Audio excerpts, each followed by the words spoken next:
We'll begin recording. Hello, welcome to our AMF Members Discussion Forum. I'm Fran Solomon. And I'm Andy McNeil. And we're thrilled to be your host for these forums. The AMF Discussion Forum is brought to you by Heal Grief, a social support network creating community after someone has died. Everything we do is inspired by our core belief that no one should ever grieve alone. Our goal with this forum is to bring our community members an opportunity to engage with some amazing people and to discuss various ways to normalize and educate the community at large about the issues of grief. Our guest today is Hope Edelman. Hope is the author of 8 nonfiction books, including the bestsellers Motherless Daughters and Motherless Mothers, and the memoir, The Possibility of Everything. Her essays have appeared in many anthologies, including The Bitch in the House, Behind the Bedroom Door, and Goodbye to All That. Her work has received a New York Times Notable Book of the Year designation and a Pushcart Prize for creative nonfiction. Hope is the recipient of the 2020 Community Educator Award from the Association for Deaf Education and Counseling. She facilitates Motherless Daughters retreats and workshops all over the world. She lives and works in Los Angeles and Iowa City. Hope, we are delighted to have you on this discussion forum with us today. Yeah, it's wonderful to be here too. Thank you, Fran and Andy. Of course. So we'd like to remind our audience these forums are being recorded. We'd also like to remind our audience that audience participation is welcome. The best way to do so is to use the raise your hand feature, or to just type in the chat, which we monitor throughout our hour together. And now let's begin. Hope, again, welcome. Thank you. Before we dive into your writings in your new book, The AfterGrief, Finding Your Way Along the Long Arc of Loss, may we ask you to share your personal grief experience and how it led to your work? Sure. I was 15 years old when my mother was diagnosed with breast cancer. And it was a very late diagnosis. She died just after my 17th birthday. And that was in between my junior and senior year of high school. So I went looking for books that might help me at that time, understand what I was going through, what I was feeling, because I didn't know any other girls who'd lost their mothers except my sister and one other girl in my high school. And I went to a big high school too. So there were girls who'd lost their moms. They just weren't talking about it and we didn't know. But I couldn't find a book, and every few years I kept going back. I was in college. It came up for me in a big way in college when I left home, and I was separated from the nuclear family, which had stopped talking about my mother's death or her life. This was 1981, so that was pretty common. And I kept over the years going to libraries and bookstores looking for a book for girls, for women who were young when their mothers died. And all the books out there seemed to assume that a woman would be in middle age, almost as if they were erasing the experience. And over the years, I started meeting a girl here or a girl there who had lost her mom when she was a teenager or a child. But I landed in a nonfiction writing program in my mid-20s, and that's when I decided to write the book myself. So that's how Motherless Daughters came about. Interesting, interesting. So dive into Motherless Daughters. Talk more about the content in the book. Well, I started that book just by doing interviews with other women who'd lost mothers when they were children, teenagers, or young adults. And I started looking for patterns because I'd been an anthropology minor in college. And so I knew how to do ethnographic interviews, and I was a journalism major. So I knew how to do news interviews or journalistic interviews. And I just said to women, tell me your story. And some of them were so relieved because it was the first time someone gave them permission to tell their story. And some of them would just talk for an hour straight with all the detail included. I didn't need to do much except to occasionally nod my head or ask a follow-up question. But I started noticing patterns showing up in the interviews, commonalities between the women, regardless of how old they were when their mom died, how their mom died, their race, their religion, their ethnicity, their family systems. Over the long term, they started talking about having the same kind of ripple effects or echo effects. And especially as they reached milestones in their own lives. And it became really clear to me that this wasn't something that women got over quickly. You know, it was something that they carried with them their whole lives. And I wrote other books and I teach writing and I'm a grief and loss coach. But then the AfterGrief came along because I recognized that really anyone who had a loss decades in the past was still carrying it in some way or another, and that there were ways that I discovered through my coaching to help make that load a little lighter and even help move them into stages of, or a phase of post-traumatic growth, even much later in life, long after the loss. And that's how the AfterGrief came about. But Motherless Daughters is the book that I wrote that, when I was very young, I wrote it to understand myself. And in a lot of ways, I think of the AfterGrief as Motherless Daughters for grownups, because it really looks at the long arc, what a loss is going to look like 20 or 30 years later. And I really encourage readers whose loss is recent not to be afraid, not to think that means they're going to be grieving their whole lives. It looks very, very different a couple of decades out. But I went out and interviewed about 80 more people to say, well, what is different and what are the patterns when you look at someone over the long term rather than closer to the time of loss. And what were some of those patterns? Well, I noticed, just as with Motherless Daughters, that there were some predictable times in one's life when a loss would resurface or grief would come back around. And those are obvious transition times like graduations or weddings or becoming a parent or going through a divorce or a job gain or a job loss, etc. But this was true. People would think about their loved ones, whether it was a mother or a father or a sibling or sometimes even a best friend who wasn't there to share in the excitement or go to for advice. I also noticed that people carried the loss in different ways, that they often would tell themselves a story about what happened. That was how they made meaning of it. But that story sometimes became very, very integrated with their own identity. And that story often included some of the coping strategies that they had developed in order to survive the loss. And those survival or coping strategies had been very helpful for them at the time, but then became part of their identity. And they've often found over time that those strategies no longer served them, but they didn't know how to let go of them. They didn't even know how to identify them. They didn't know what to replace them with. This was something I also was seeing in the Motherless Daughters retreats that I've been leading for several years. 24 women come together and share their stories, get to know each other. We do experiential exercises. Same thing, they often said, I feel stuck. I feel like a piece of me got stuck in the past. That was the most common statement that I heard over and over again. I feel like a piece of me got stuck in the past. And that inspired me to come up a list with 12 reasons why people often said they felt like a piece of them got stuck.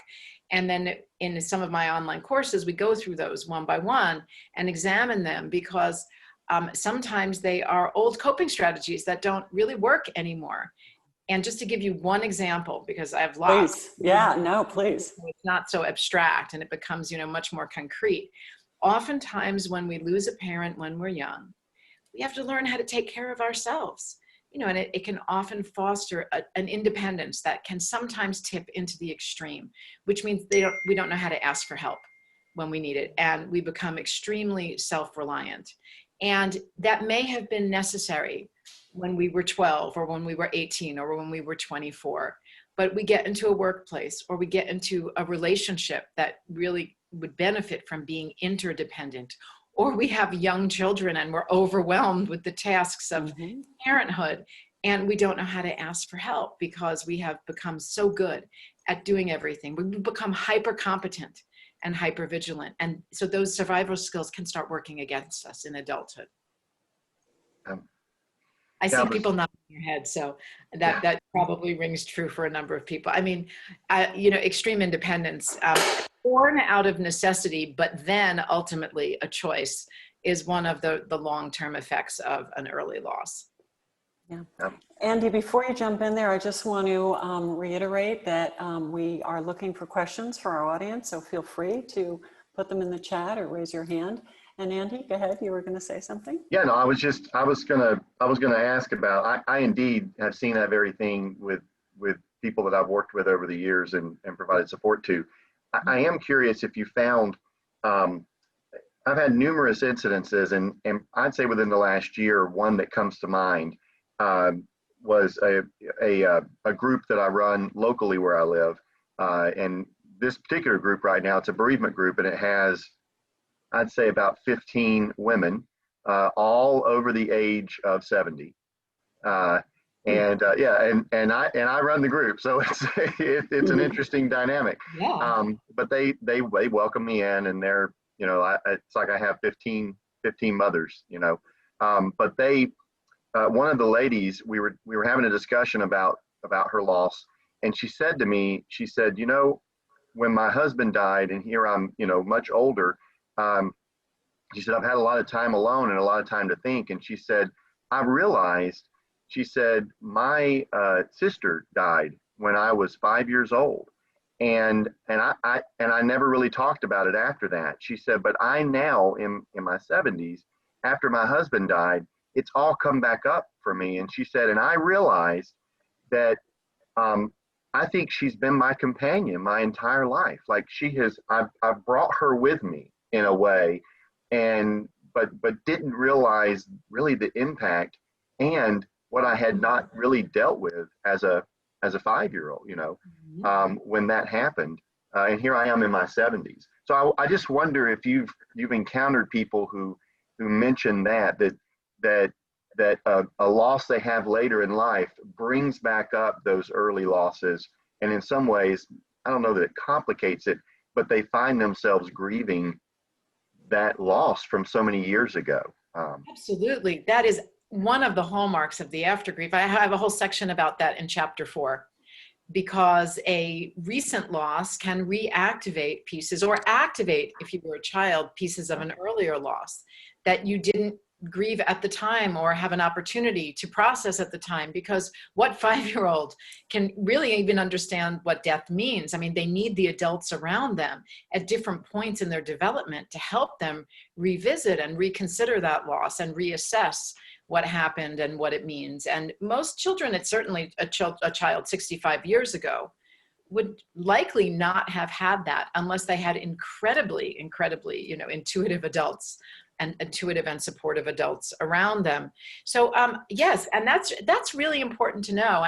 I'm starting to work with volunteer corps at organizations, bereavement organizations, because when you're leading a group for young adults or adults, there's a high likelihood that there will be people in that group who did have a loss when they were younger. Right? We know that there's if you are an adult in America today, there's about a 1 in 7 to 1 in 9 chance that you lost a parent or sibling before the age of 20. So if you're coming to a grief group when you're 22 or 35 or 50 or in your 70s, Andy, there's a high likelihood that there are losses in the past. And some of them, especially if you were a child, you may not have had an opportunity to really process at that time in an adult manner, so that you feel complete and right size with what happened. You may still be carrying your childlike experience of that loss with you into adulthood. Right. Was it the phrase, children are keen observers, but poor interpreters, right? And so we carry that 5-year-old interpretation with us even into, again, our 70s, if we have it. Exactly. There's a woman that I interviewed for the AfterGrief. She was 6 years old when her father died. And her dad died the day of her school's Halloween parade. And she came home in costume. She had dressed like the devil that year. She came home in costume, and her mother sat the children down and told them that their dad had died that afternoon while they were in school. And her response was to run outside, tear off the costume, and throw it in the trash, because she believed her dad had died because she dressed like the devil. And she said, even when she became old enough to realize that's not how cause and effect works, she was still carrying that feeling of responsibility for having caused her father's death. And she said she really didn't get a chance to work through that until I think her late teen years or early adulthood, with the help of a therapist to really revisit that, someone to companion her in traveling backwards in time, to retell the story and to create a new narrative that was better suited to her as an adult.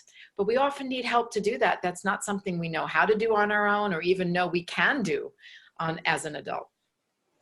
Yeah, I want to go back to the groups that we were talking about. We recently had an adult, I want to guesstimate maybe in her 40s, 50s, whose mother died. And although she was participating because of her mother's death, she spent a great deal of time talking about her sister's death from when she was very young, because her mother was really her go-to person that she kept the memory of her sister alive with. And now she was really not only now newly grieving the death of her mother, but now revisiting again the death of her sister. Right. And also experiencing what we call a secondary loss, which is that with the death of her mother, she lost the person she could talk to about her sister. Yeah. Yeah. Right. Yes. Any audience questions right now? Please feel free to just chime in on the chat, and we'll break in and we'll get your questions in. Questions or even comments, if you have a comment you'd like to make based on what we're talking about. Yeah. I'd also love to know where everyone's from, because now that we do Zoom, we can't assume that everyone's local in one place. And it's really interesting for me to see where people are from. Yesterday I did a Zoom call, and there was someone right from Iowa City, which is where I spend every summer. So it was really nice to know that someone was coming in from there. So please let us know where you're in the chat box, where you are dialing in from or Zooming in from. Dayton, Ohio. Great. So we're probably in all different time zones. I'm in Los Angeles right now. St. Peter, Minnesota. Midwest is representing today. There's California. Oakland, Massachusetts. Great. Oh, good to see you coming in from all over the country. Yeah, this is great. This idea of revisiting and revising our loss Canada is a central part of my book and my work right now, because I'm studying narrative therapy. I'm entering a master's program actually in March. At the ripe old age of 56, I'm getting another master's degree in narrative therapy, because I find it so incredibly useful with this population, because it's the idea that we can create alternative narratives that are equally true.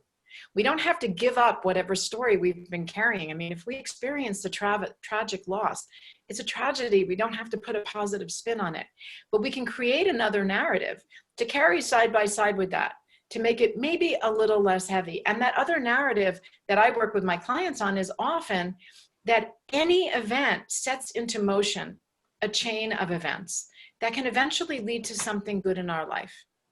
I mean, I look at my life right now and I think, I have two daughters that are the center of my world. They're 23 and almost 19. Raising them, I think, has been one of the best things I've done in my life.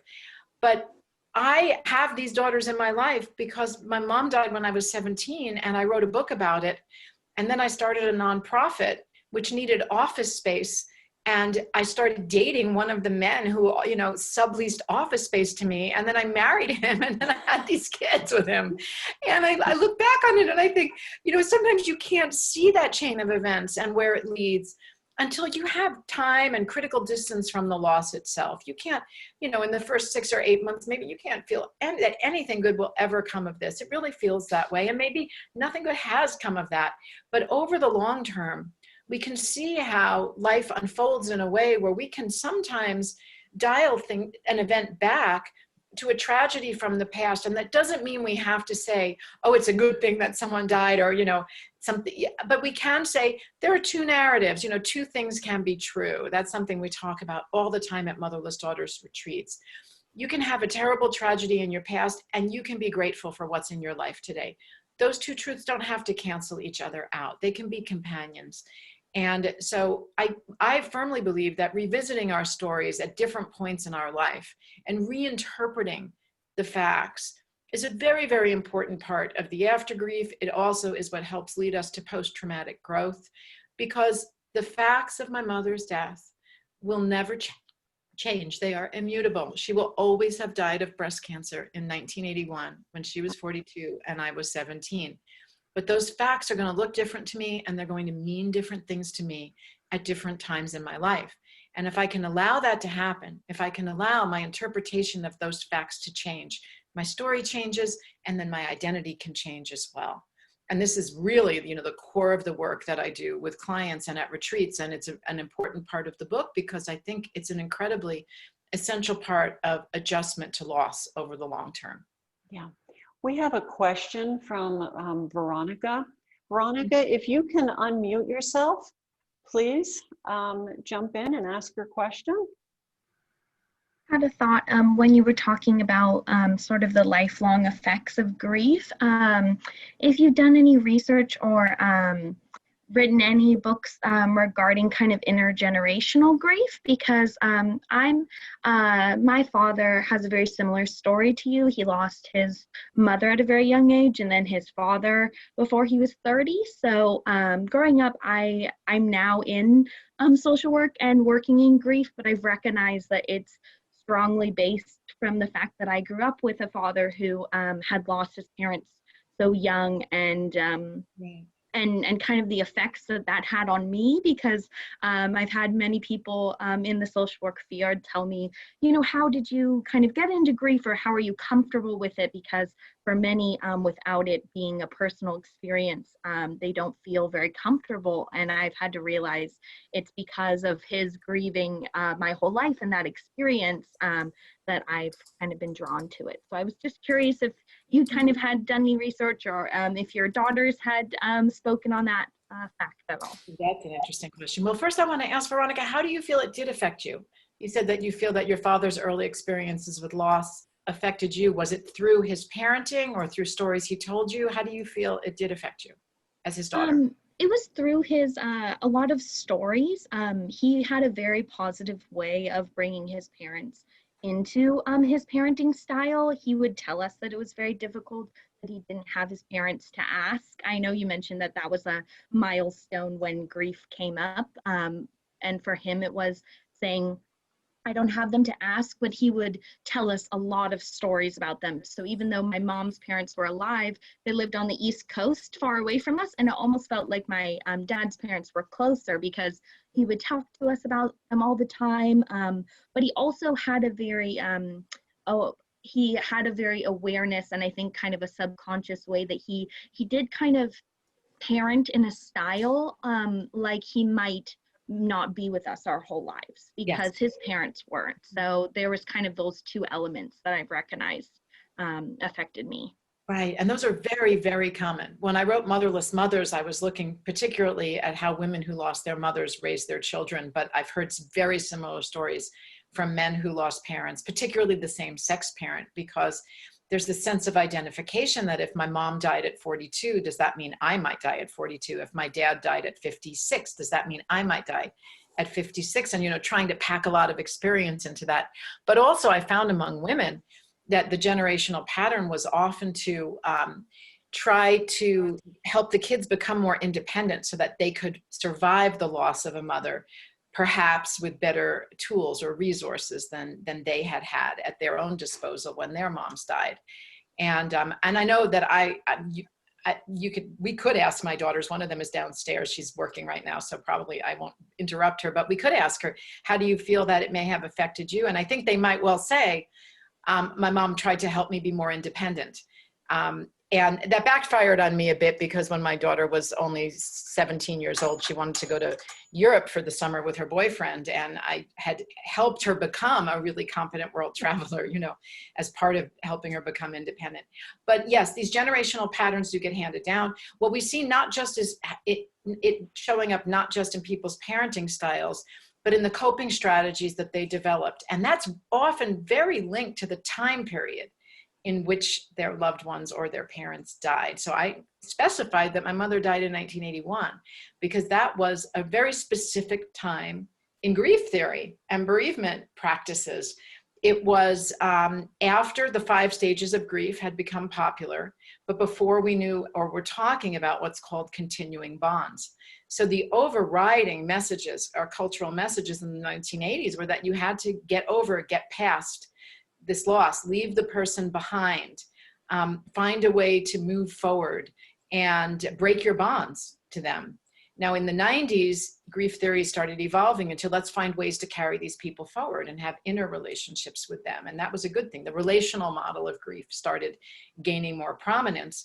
But I'm going to imagine that your dad probably lost his parents back in the 60s, 70s, even early 80s, depending on how old he is now.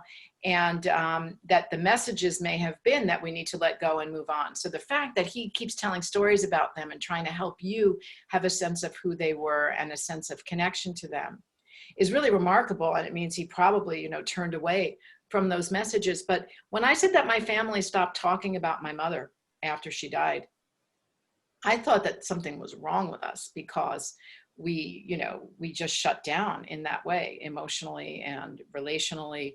But in my research and my interviews, I discovered that we were like a textbook example of a family in 1981. Yeah. So when I knew that, we were like, I said, we were like the poster children for Reagan era bereavement, which was to not talk about loss or grief or death or dying.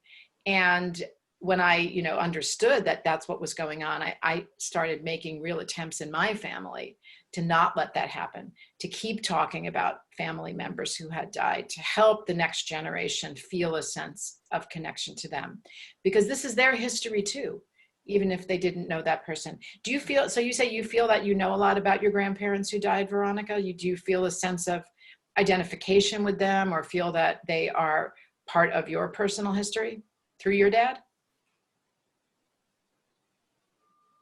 Yeah, I feel he had two siblings. One has already passed away, but I feel like he has really he made an effort to get to know his other relatives, because he had a large extended family on that side. So he kind of invested in those relationships. And so we were able to get to know their siblings and kind of their side of the family in that way. So I do feel like, yes, I've recognized that he is a very impressive model for integrating his experience and kind of his heritage into his future family. And that was kind of the way he was able to kind of process that.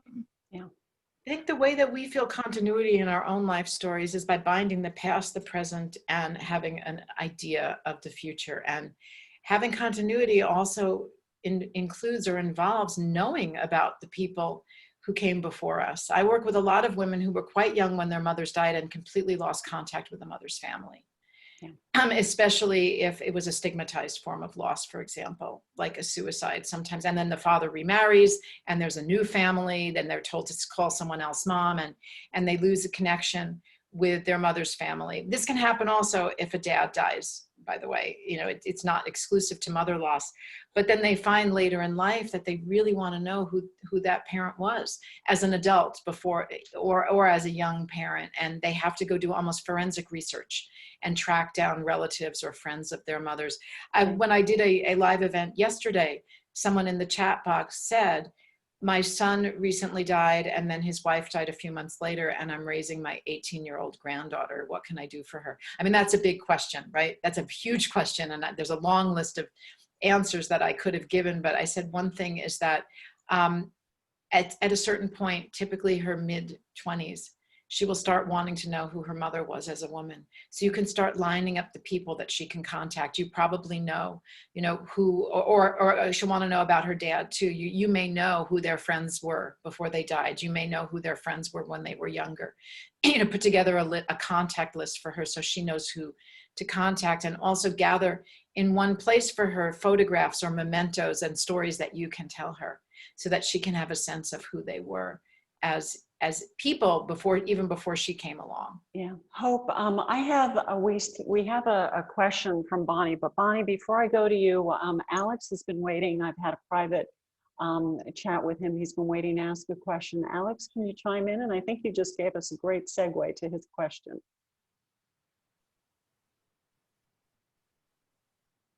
We need to unmute. Alex Treitler.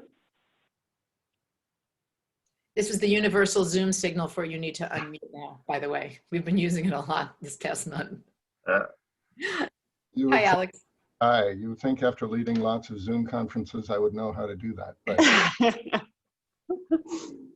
so I'm the Executive Director of Children's Grief Connection in St. Paul. And we have a number of really active volunteers who are motherless daughters and very engaged in working with what we call emerging adults, so 18 through 24. And I'm just curious about your experience in working with young women that age, and the kind of the features, the issues that come up, and how you've addressed that and particularly now when the college experience for lots of young Yeah. people is so different. So you said you're talking about 18 to 24. Is that what you said? Correct, yes. Yeah, well, that's a really interesting time period. Okay, so first of all, under normal circumstances, that would be the age range when these girls start leaving home, whether it's for college or into the workforce on their own. And once they are removed from the nuclear family, they often can either well, I know this was my experience. I felt once I was removed from the nuclear family and created a safe space for myself with people who were supportive, I could grieve for the first time, because doing it in the household clearly was going to be destabilizing because no one would talk about what was happening. But I didn't really have the support system at that time in the 80s, or the culture didn't have the awareness to really support me. So I did it in kind of a very messy and scattershot way.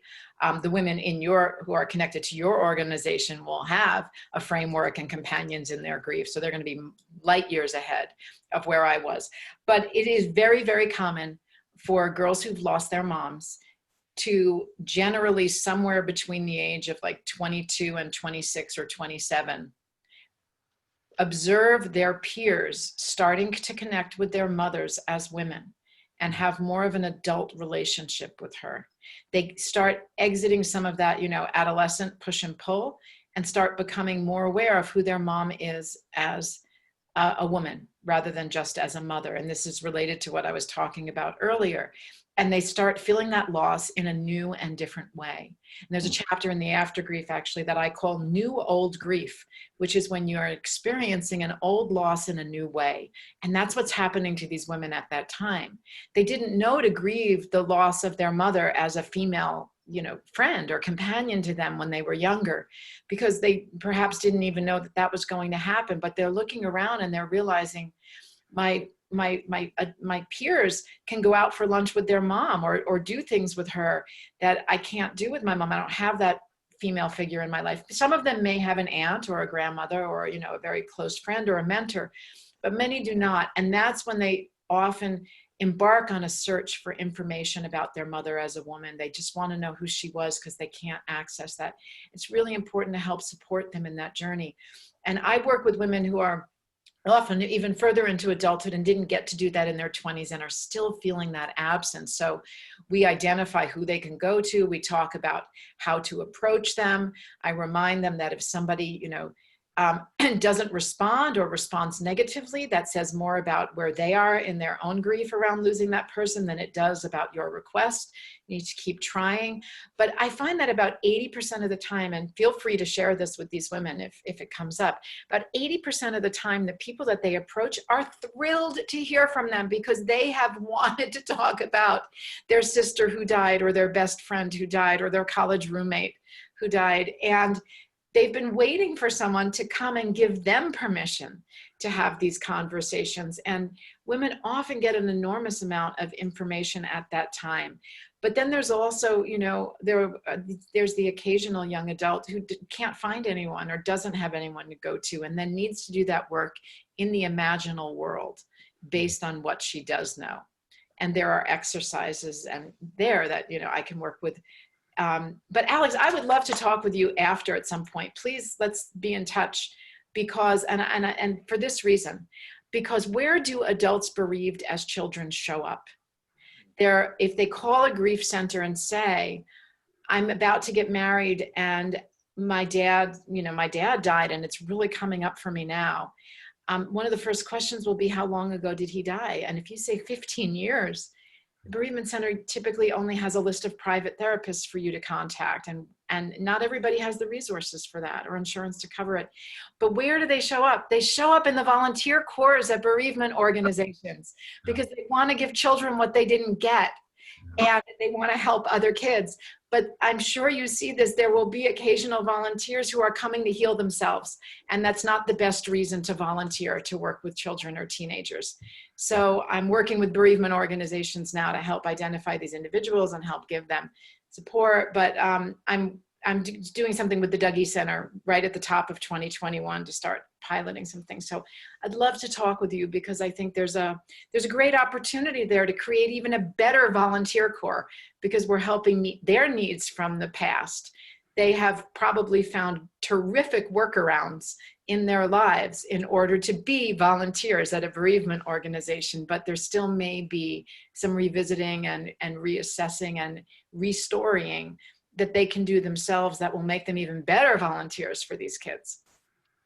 Yeah, it's interesting. I was just talking with a potential volunteer and discovered, I asked her about deaths in her life, and she talked about that a bit.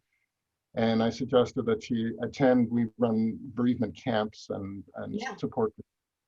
And I suggested that she attend that first before becoming a volunteer. And I'm thinking we generally have a 6-year horizon, but I'm wondering if we shouldn't have a much longer horizon to approach exactly what you're talking about. Yeah, let's talk about it because I'm piloting AfterGrief groups in the beginning of 2021 to see just to find out what best practices are with this population. And yes, so you have a 6-year horizon. That's terrific. Some centers only have resources for a 2-year horizon.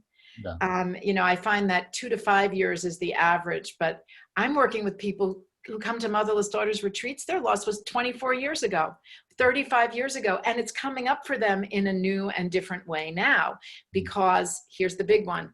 They are reaching a mother's age at time of death, and they're about to pass it. Men reaching father's age at time of death. It's a huge transition, and there's no cultural sanction for this. So I have a task force of women right now working with a company that develops ceremonies and rituals to create a template for rituals to honor and acknowledge a death anniversary, especially big ones like a wedding anniversary. What do? You give a certain gift for a 1-year anniversary, a 5-year anniversary, a 10-year, a 20-year, but we don't sanction anything for death anniversaries to mark that passage of time. So we're looking for ways to do that. And also the transition of reaching a parent's age, and doesn't have to be sex specific or gender specific, but reaching a parent's age and passing it, becoming older than your parent got to be. It's a really big deal. So also these women show up at a retreat when their child reaches the age they were when a parent died. That's very big too. So yeah, I mean, that can happen 25 years later. Yeah. And so we're, I'm trying to create some resources for that population. Alex, I know you had a follow-up question. If you would be kind enough though, we'll come back to it because I'd like to give Bonnie a chance to chime in, and then Melanie has a question. Sure.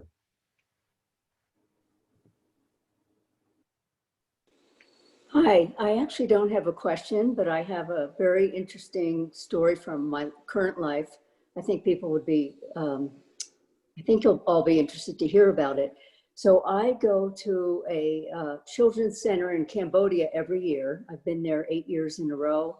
I usually go in January and February, and it's a dynamic, ongoing community whereby they don't get adopted out. So I have cultivated and developed very, very close relationships with these kids and young adults and teens. Many of the ones that I'm the closest with are girls. And I am mom to many, many of them, and they call me mom. And many of them are in touch with me, if not every day, then at least once a week. But it's very, it's not only just rewarding for me, but it's a very interesting thing because Cambodia, as you all know, has a history of genocide. So there's this multi-generational grief going on, but the hunger in this community, because 50% of them have lost parents to AIDS and 50% of the kids are HIV positive. Many of them are really, really lost. And I could say so much more, but it's very, very rewarding to parent them, to mother them. And as they approach, leaving there, going out on their own, working, some of them will go into college. And I have one who's about to get married. She's the closest one to me. And she will not have this wedding until after COVID so that I can be there to Oh, support that's her. very nice. Thank you so much Yeah. for sharing that. Really appreciate Thank you it. for pointing out that grief, death, dying, and bereavement are culturally relative. Yes. And many of the studies that are done or out there, have not as much recently, but the past studies were done in Western cultures. And from Western cultures, studies on children bereavement, we know that children who have just one stable adult that they can depend on and talk to about their loss tend to adjust better over the long term. I don't know if the same would be true in Cambodian culture. I don't want to make an assumption. I mean, we tend to think, well, all children need the same thing. But the belief systems of a culture shape how death and dying and bereavement and mourning practices unfold. And do you know anything about how, is there ancestor worship in Cambodia? Do the kids maintain any kind of connection to their biological parents or those families? Have you observed anything different in that culture that you would say is relative to Cambodian culture versus dominant Western culture, Bonnie? So ritualistically, there's not very much. What I can say is death there is more normalized, it's more accepted. For example, at the center where I work, the founders are American. It's one founder and he's American. And then the main teacher, she's American, and they're called Mom and Dad. But they have a crematorium right there. So the kids have grown up with watching peers die, watching parents die and get cremated there. So the ritual is around the death itself, I see. where the bodies are burned in front of everyone. So there's not a lot of shame or fear around death and dying, which is, I think, very different. But dialogue around it is not very common. And that's what I focus on when I go there, is getting them to talk about their siblings and parents that have died and really normalizing more for them. Right. So and in cultures where genocide has occurred also, there's generational trauma around death and dying as well. And I'm sure that factors in. I've been to Cambodia and spoken with people there about that. You know, their history is, you know, is one of great tragedy and loss. Yeah. Thank you for sharing that. That was great. Sure. Melanie Bexell, you have a question or a comment? Hi. I really didn't have a question, but I just want to say I hope it's great to hear you speak, and I'm getting all emotional because I read your book, Motherless Daughters, back in my early 20s probably, before I had kids, but so much resonated with me with that book, and I just wanted to say it's so true about being, once I hit that young adult age, wanting to know my mom in a different way. Right. So I reached out to all of her siblings and friends, and they were more than happy to share so many stories. I got pictures and letters, and I ended up putting kind of a scrapbook together. And that was so healing for me, and I passed it on to my younger brothers, and so they could show their kids, and you know, so my kids could know their grandma. So just wanted to thank you. That's beautiful. Thank you, Melanie, for sharing that. You know, occasionally I am approached by women themselves, moms who are terminally ill. These are heartbreaking, you know, conversations to have, but really important to say, I know my time here is short. I'm dying. What can I do for my daughters? And I always think about a good friend of mine who passed about 2 years ago, who had struggled with, she had a glioblastoma. She survived 16 years after her diagnosis, which, if you know anything about glioblastomas, is miraculous. And she had several surgeries, but she knew that this was coming to the end. And we talked a lot about her teenage daughter and what she could do for her. And we put together a list of her story keepers. I said, who knew you when you were a child and can tell stories to your daughter later when she's ready? Who knew you in high school? Who knew you in college? We've got young motherhood covered here, you know, your friends and I, because we raised our kids together, but who knew you at these other different points in your life? And she and her husband created the list so that he has it now to give to their daughter when she's older. And if someone is conscious and consciously communicating about their own end of life plans and they have children, that's something, you know, we can do for relatives or friends. And it gave her a great sense of peace to know that her daughter would still be learning more about her later in her absence. And it was a heartbreaking exercise to go through, you know, for those of us who loved her, but she was really brave and willing to do it. And now we have that for her daughter. And her daughter is now 18. So I imagine that in a couple of years, she will start accessing that list. We're just making it easier for her to find those people. That would be great in hospice work.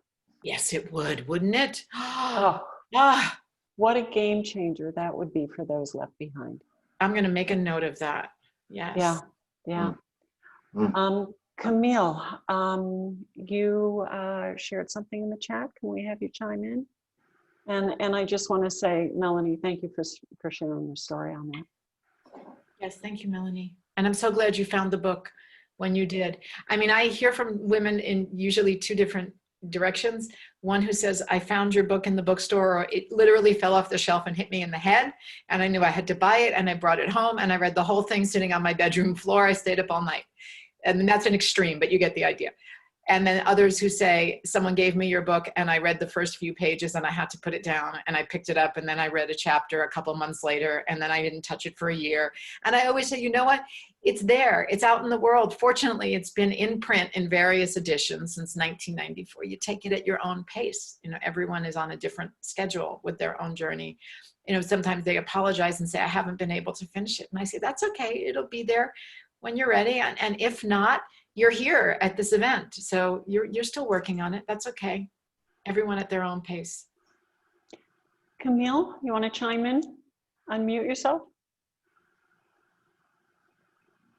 Oh, there's Camille, who just said she resisted reading, but never, I didn't see that post. So that's exactly what I was talking about.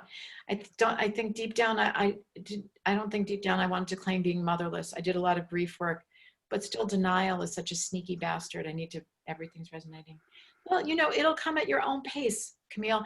You know, I often hear from people who say, I'm here, or I want to coach with you because I never grieved the death of my mother. I never grieved my father's, you know, death when I was however old, or my sibling's death. And my first question is always, what do you expect grief to have looked like? Because they're measuring their own response against some kind of standard or standard of measurement maybe. And they say, well, I expect that I would have cried, you know, for days, or I would have had a harder time, and I say, well, what did you do, you know, after someone died? How did you respond? And this is where, you know, masculine and feminine styles come in. They might say, well, you know, I kept reading the books over and over that my mother read me when I was a child. And I say, well, how is that not a form of grief and working through your feelings? I mean, couldn't that be? Because I firmly believe that everyone grieves to the best of their ability at any point in time.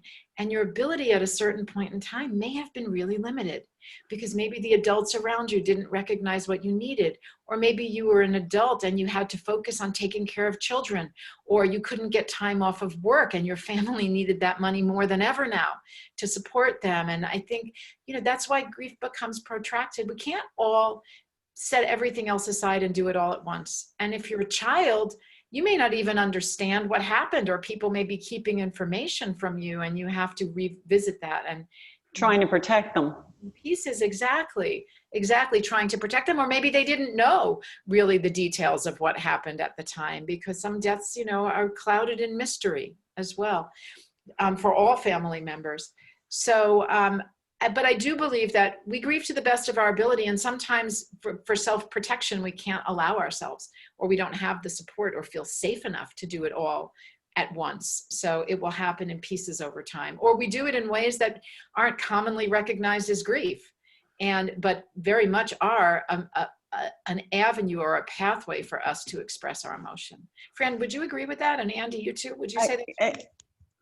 Absolutely. I mean, Andy, I think you would concur. Oh yeah. Very, very, very much so. I mean, it hits it perfect. And that is, even for a child, just to or a young adult to understand maybe who lost a parent when they were a child, just to understand that they did grieve. They just grieved in the way that was most natural to them at that time. And that's, to me, that is a perfect picture of how grief impacts our lives at different points in our life. Yeah. Very much so. Very much so. We have a comment from Shelley, and she says, Dr. Elizabeth Kubler-Ross said that denial is a psychic shock absorber. I also want to just add, being that we talked about how great your work would be, Hope, with those in hospice, she also said that those that were able to express their wishes and come to say those things that were left unsaid, died a less agitated death than those that did not. So imagine what a gift, not only to someone left behind would this list you're talking about be, but also for the person that's dying. I agree. Of course, that is dependent on the person who is dying or the terminally ill patient to be able to accept what's coming and acknowledge. Yes, that's true. They may have their own denial about that. I don't know that my mother ever could have accepted that she was going to leave her children. But I don't know. I'll never know because she didn't get that chance. She was never told how sick she was in 1981. But my friend who died a few years ago was a very active participant in her own process, and she was able to talk about it. And I think it gave her great peace to know that. Yeah. Martha. We have, I was going to say, we have a question coming in from Martha. Hi, so nice to be with you, Hope, and everyone else. This was getting me thinking about Banksy's quote, I don't know if you've ever read it, that says, you die twice, the first time when you stop breathing, the second time when your name is said for the last time. And I often find it like you walk into a funeral and you sign in on a guest book. And I think, wouldn't that be so much more meaningful if you brought a story that you had with this person? Because like looking at a book with a bunch of names in it, I don't know how that is really ever going to help anybody. And then I was thinking, it shouldn't even happen at the end of your life. Like if you have a big birthday, your 40th, your 50th, or 60th, like don't bring presents, bring a memory for me. That would be really helpful. Like when you look at me, think of me, what comes to mind? What adventure did we share? What, I think it would be really a great, powerful to be able to have your whole life. Absolutely. And that's a way to have those stories for your children or your other family members or your spouse as well. When my sister threw me a 40th birthday party, she contacted, and I think they hacked my Hotmail account at that time and contacted all my friends who couldn't come and who could, and asked them to submit a story about me. And I have a folder in the home office that says Hope's 40th birthday. And I printed them all out and put them in there. And one day my kids can have that to know exactly. I think that's, and I think that is in some cultures and in some traditions, people do that. I mean, the Irish wake is when you sit around and you tell stories about the person who died. I mean, the facsimile we have of that in the dominant Western culture are the eulogies, but only a couple people get to get it. Yeah. Right. And now we have celebration of lives in addition to memorial services happening. Of course, during COVID, it's harder to do those. But those are opportunities for people to share stories and to tape them, even for posterity. So important, I think so. I have one other question. I'm like halfway through the possibility of everything. And I was interested when you started waking up after your mother passed away at the exact same time that she passed, day after day after day. Nah. Yeah. And it seemed like you never associated with that being your mother trying to reach out to you, when that's like the most, that's the biggest way that those who've passed over try to reach out, is through numbers, through clocks, through electronics. Really?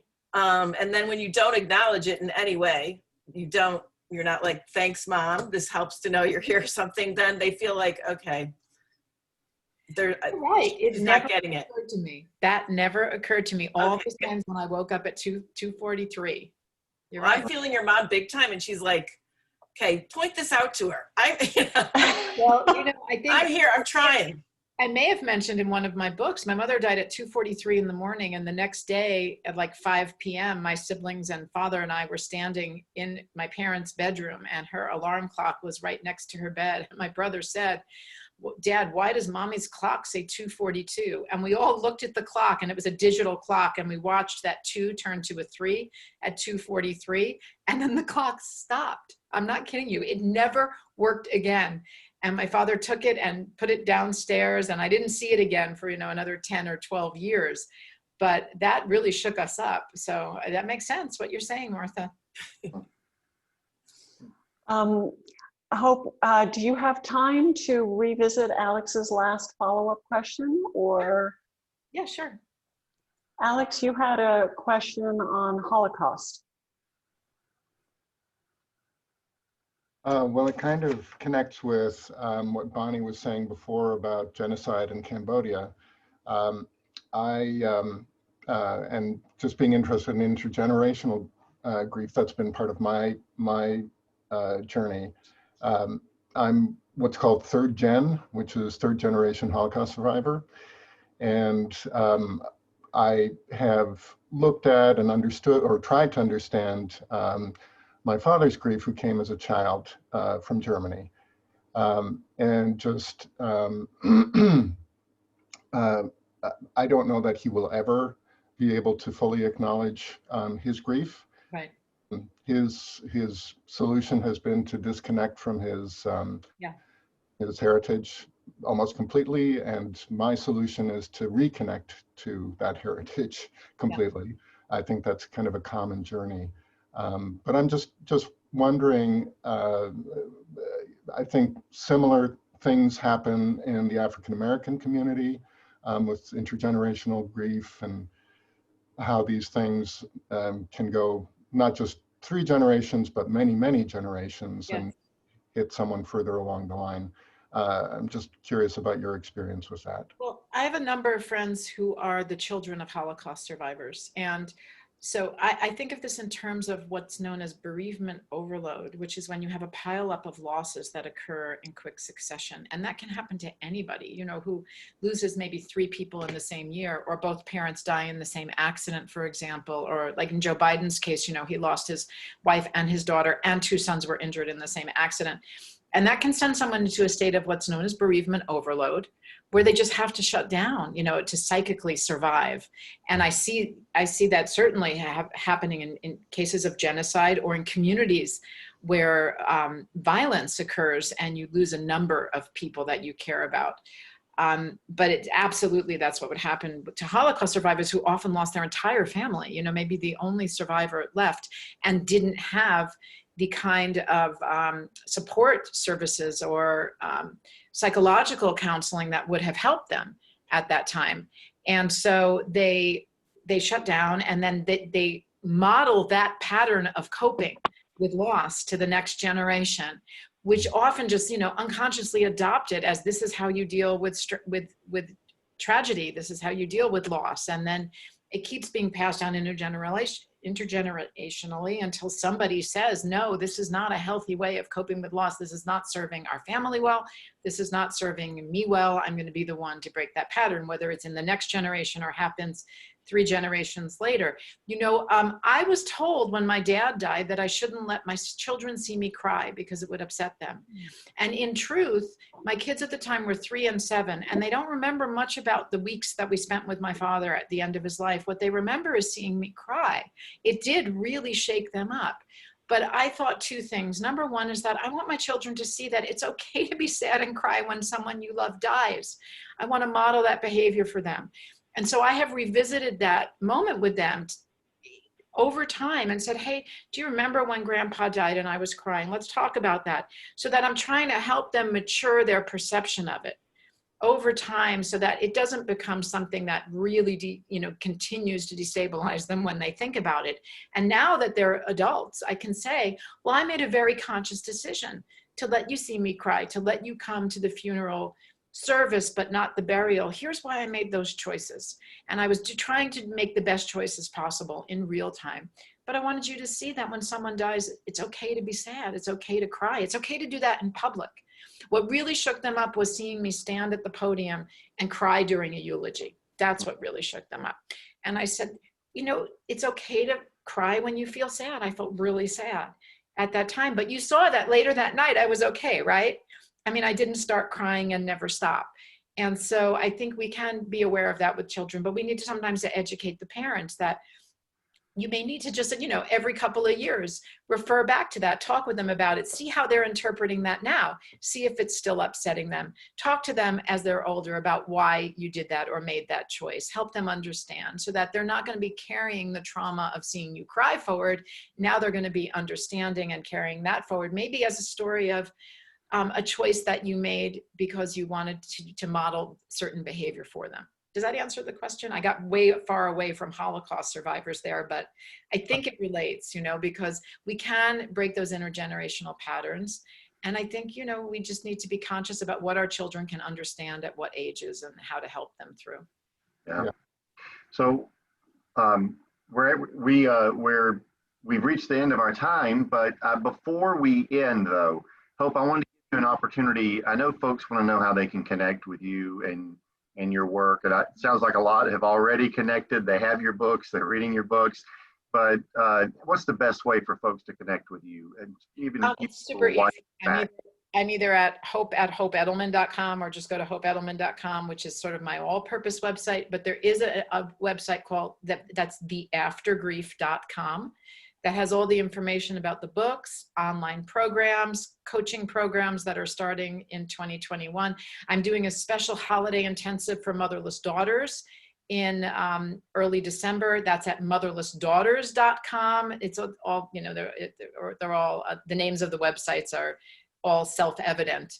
And I can be reached through any of those websites right now. Great, wonderful. Great.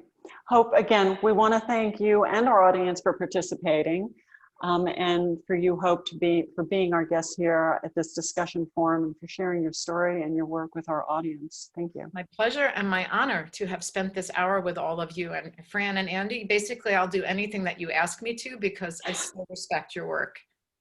Thank you. Thank you. Thank you for that. And again, we certainly do thank everyone who joined us for the discussion forum. If you would like to learn more about Heal Grief, you can visit us at healgrief.org. At healgrief.org, you can learn more about all of the programs and resources we have at Heal Grief, including our national network of support for grieving young adults. It's a program we call Actively Moving Forward, and the AMF app, which provides communities to all ages bereaved and offers virtual support as well. And for our professionals, you too can join our AMF app and be part of a community of others with similar goals and interests. So with that, we thank you for joining us again, and we will see you next time on the AMF Members Discussion Forum. Thank you, everyone. Thank you. Thank you. Thank you.